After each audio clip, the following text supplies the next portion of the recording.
பார்த்தீங்கன்னா சாக்ரல் சக்கரான்னு சொல்லுவாங்க, சுவாதிஸ்தானம் சொல்லுவாங்க. அது வந்து நம்மளோட செக்ஷுவல் சக்கரா.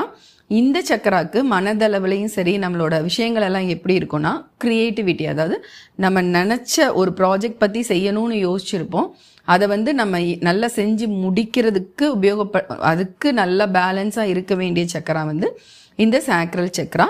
இன்னொன்று பார்த்தீங்கன்னா அவங்க இந்த மாதிரி இந்த சக்கரா இம்பேலன்ஸாக இருக்கிறவங்க தான் எப்போ பார்த்தாலுமே வந்து தன்னோட பாடி ஷேம் பற்றிலாம் நிறையா பேசிகிட்டே இருப்பாங்க. எனக்கு வந்து இப்படி இருக்குது, நான் குண்டாக இருக்கேன், நான் இப்படி இருக்கேன், சரியா இல்லைன்னு சொல்லி எப்போ பார்த்தாலும் அந்த மாதிரி விஷயங்களுக்கு ரொம்ப கொடுப்பாங்க. அந்த டீனேஜர்ஸ்லாம் அந்த ஏஜில் வந்து நிறைய இருப்பாங்க. ஏன்னா அவங்களோட சாக்ரல் சக்கரா தான் ரொம்ப வந்து ஹைப்பராக இருக்கும். ஸோ அதுதான் அவங்க அந்த ஏஜில் ரொம்ப தன்னை பற்றியே கண்ணாடி முன்னாடியே நின்று பார்க்குறது, இப்படி இருக்குது அப்படி இருக்குன்னு பேசுறது.